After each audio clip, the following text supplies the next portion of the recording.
What it do, sports betting nation? Aces High here with you. I got Hardways Mike in the hot seat today. How you doing, Hardways? Doing well, Aces, doing well. Unfortunately, you're stuck with me today, dragging you down. Yeah, I listened to your podcast, your solo pod last week. I didn't think anybody listened to him. I thought I could say whatever I wanted.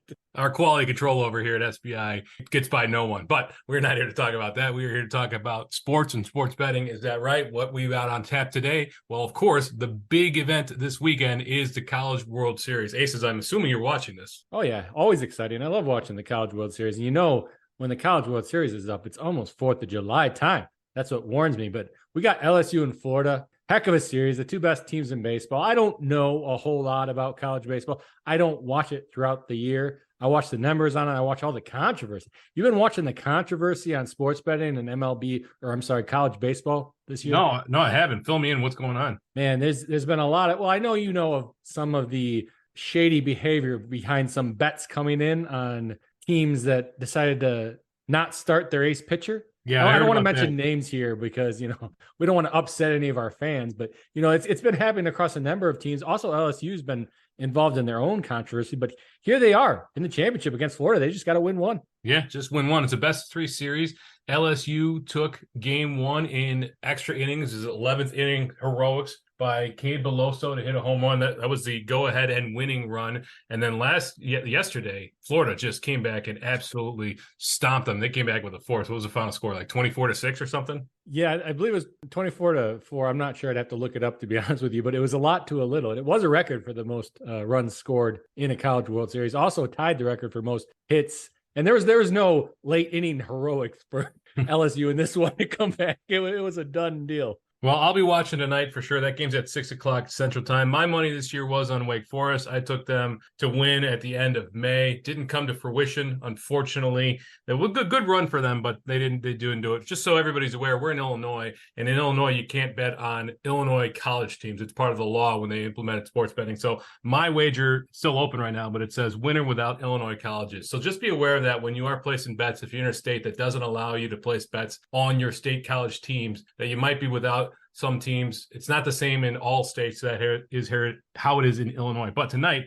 Florida is the dog in this. I'm just checking at DraftKings the game lines for this, and we got Florida at plus 130 and LSU at minus 160. So despite Florida's just absolute offensive onslaught yesterday, Florida's the dog in this.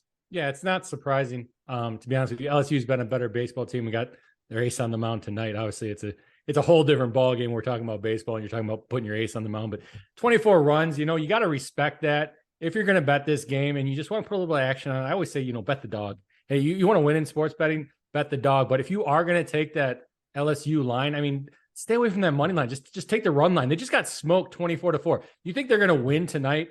And if they win, they're going to win by 1 run? Maybe it could happen, but they're out for some blood. They got embarrassed last night. I know a lot of the action has been coming in on that LSU minus 1.5 run line. You're getting plus 110 right now if you're on DraftKings. If you want to move over to FanDuel or something, you're getting a little less than that. You're getting plus 100. But I'd say if you're taking LSU, you don't want to take the dogs, take that run line. But if you're taking whoever you're throwing a coin in there, always take the dog. Just go with the dog plus 130. Yeah, I think I'm going to go with the dog tonight too. It's something to cheer for. I don't know much about these teams, but it's plus money, so it's fun. There was another event this weekend. It was the Travelers Championship, PGA. Again, Aces, feel free to tune out for just a second, but the people do want to hear about this. Keegan Bradley ended up winning. He had an amazing round 4, although Brian Harmon had a much better round 4. He just was too far back. So Bradley was 23 under. He ends up winning. I was fortunate. I ended up taking him late on Friday, and he had some good rounds altogether, so he wins. Harmon and Blair were tied for second. Then in Shea Reevy, he slipped to 4. Patrick Hanley and our guy, Scotty Scheffler, can't get it done. It's been a while. He was 19 under as well. There is another event that is your wheelhouse, Aces, that is starting today. Is that correct? Am I wrong in that Wimbledon for women start today? Wimbledon for the women start today? You're giving me this news now? You didn't tell me this before? We got the qualifiers, if that's what you're talking about, probably. Yeah, probably the qualifiers, right? Doesn't that start today? It could. I have been away from tennis betting, I will say, since the French Open anyways, but I'd have to look into it. I haven't gotten heavy into Wimbledon yet. It's probably my favorite tournament between that and the U.S. Open. You got to have a little heart for U.S. Open being from the United States, but I'll have to look into it. I would assume they're still in the qualifiers. I know the men are in the qualifiers. As far as the women, I can't speak. I guess maybe they did start today. I'll have to look into it. No, that's okay. We will circle back on it. There's obviously a lot of tennis to be played between now and when Wimbledon officially starts. So we will have plenty to cover on that. We do have a small slate in MLB today. Is there anything that you see? There's only 6 games on tap today. We got a full slate tomorrow, of course, with Dinger Tuesday. But today, this is one of the smallest slates I've ever seen. Yeah, 6 games. You're not getting a lot of action. And plus, we got the Angels White Sox as our series spotlight. So I'm guessing you want to leave that one for the end. So really, we're down to 5 that Aces has got to pick from. Hey, you could probably guess where I'm going right here. We got the Braves Twinkies. Come on. Twins plus 192. Are you looking at this number? Yeah, I'm looking at it. That is a pretty big number there. The Twins are 40-39, so they're above 500, but the Braves playing outstanding ball, 50-27. Their offense is just on fire. They ended up losing to Cincy 11-10 on Friday, but I think they took the other 2 games in that series, if memory serves. Yeah, they took the series from Cincy, and that Cincy team, they were a hot team coming in. I mean, they're the hottest team in baseball, coming in and play the Braves, and Braves take 2 or 3 against them. They took 2 games against the Phillies, who are a good team in their own right. Braves are just hot. And you got this minus 220, which is the best line right now on Bet Rivers for the Braves. And the reason for that is the man, I don't like mustaches. I don't get that trend, but this Spencer Strider, he wears that mustache and it's sexy on him.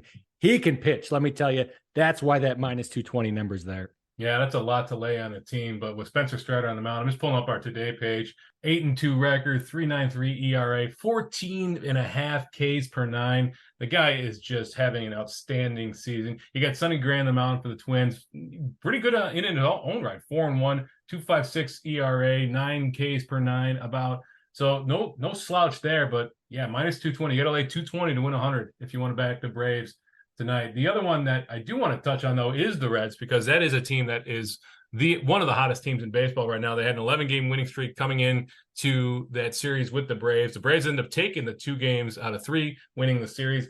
Right now, if you want to back the Reds are on the road. They're in Baltimore. Baltimore's a pretty good team this year, 40-7-29. Reds are the dogs in this, plus 116, best line. I'm seeing a FanDuel Sportsbook. If you want to back the Orioles, you can get minus 130 on either DraftKings or Bet Rivers. On the mound, you've got Cole Irvin for the Orioles and Brandon Williamson for the Reds. Do you have a lean on this one, Aces? I mean, I'd have to lean with the public. The money, this line opened the Reds plus 135, bet all the way down to plus 116, and now that's the best line you mentioned that we're getting, and it opened plus 135. The Orioles opened minus 155 down to minus 130 right now. People they're betting on the Reds. It's pretty clear. And you liked them, it seemed like. I kind of like the Reds to bounce back here. They've been having a good year. I'm going to agree with the public on this one. I'm not going to fade them, I think. Yeah, no, not. I don't think there's a reason to fade them today. We will touch on the White Sox and the Angels. I do want to make people aware there is a nice plus expected value bet on the Mets Brewers line today. So that's a 6:00 game. If you take a look at our plus EV odds scanner, you got a over 11.5 runs on FanDuel at plus 280. That's plus 3.26% plus expected value to our fair value line of plus 268. So that's a nice plus EV bet there. If you're betting, hope for some runs in that one. Now, you found a nice outlier in our Discord the other day, or was that was yesterday, wasn't it? Yeah, it was yesterday. It was after that huge win by your lovables. I'll call them your lovables these days. It seems like you're always talking about the Angels, right? You're always talking about how much you like them. No? Are you I'm sure? a sucker for offense, and Shohei and Mike Trout are just getting it done this year. So, well, regardless, they got it done on Saturday, I think it was. And, the market's completely overreacted to that number. I was hot on that plus 230, under 10, I believe it was. And, it came in. It's pretty easy when you see things like that. Like, we're talking about a normal, there's no reason that the game before would have any impact on the game on Sunday. That is the game on Saturday, game on Sunday. No reason for any impact in that. The weather's the only thing you can argue about. When you get those outliers, when you get the market obviously getting a little too heavy to one side, take your shot. And people might ask, well, why didn't you take, what was that at 13? I think you're the one that told me that the regular number was at 13, right? 13.5. Yeah. 13.5. People might ask, well, why didn't you take the 13.5? Well, because if I'm going to take my shot, I'm going to take what is normal, which a normal over under for Coors Field is around 10, 11. So I'm just going to take my shot on the under the normality. I'm not going to take that high number and get less money. I'm going to take that low number, the normal number, and get better money on it. It worked out. Plus 230. You can't complain about that. No, I ended up tailing, which was unusual for me, but the logic made sense to me. So keep an eye out for those outliers. And these are the kinds of things that we're posting in Discord. When we find stuff like this, we think bring it to your attention. I do want to touch on our player props because Matt Olson is just an absolute stud this year. He's got 25 home runs already. Now, for those of you who don't know, Matt Olson is on the Braves. He's the first baseman there. And I bring this up because his home run line had gotten to the 100s. It was in the high 100s for the first time all year, which is, I guess, when you're hitting 24 home runs, it's going to get dragged down, and he hit a home run. Today, I just want to take a look and see what we've got for him. Now, the pitcher obviously has a lot to do with it, so his line is higher today. You can get Olson plus 255 on DraftKings and Barstool, plus 240 on MGM. And if you're betting Matt Olson hit a home run, though, do it on FanDuel, plus 320. That is a massive difference between the 255 line we see on DraftKings, Barstool, and BetRivers. So if you are betting Matt Olson, not saying you should, not saying you shouldn't, but do it on FanDuel. That makes sense.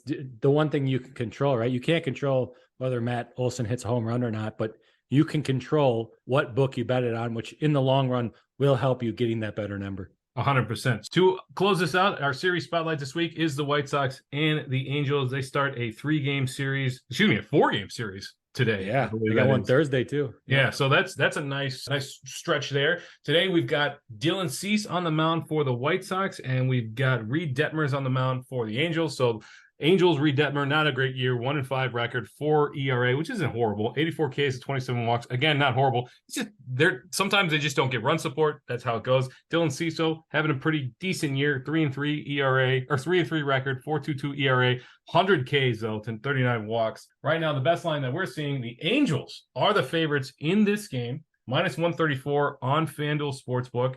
If you want to back the White Sox, you can get them at PointsBet at plus 120. That is better than every other line that we're seeing across the market. Aces, what do you see in this game? Well, I like to look a game like this. I like to look at the line movement. And I guess since it's our series spotlight, why not jump into it? You mentioned that the best line right now for the Angels was minus 134 on FanDuel. So what I'm going to do is I'm going to jump over to our game page, look at how the line has moved on that FanDuel line.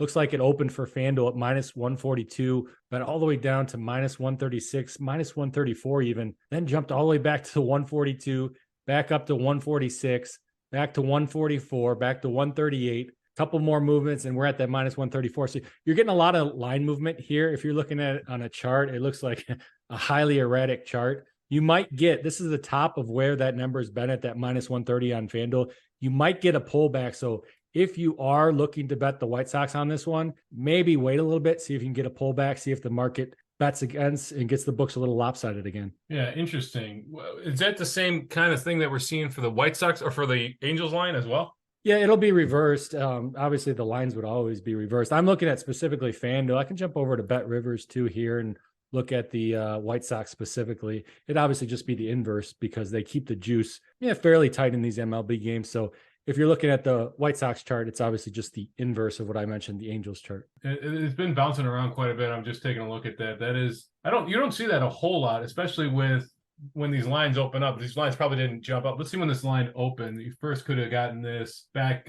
Sunday midday. So in a span of less than 24 hours, you've had a ton of line movement. Does that say anything to you? I mean, I would say it's, if you're going to bet one way or other, like use something like our tool where you're watching the line movement and expect that, hey, it's bounced around a lot.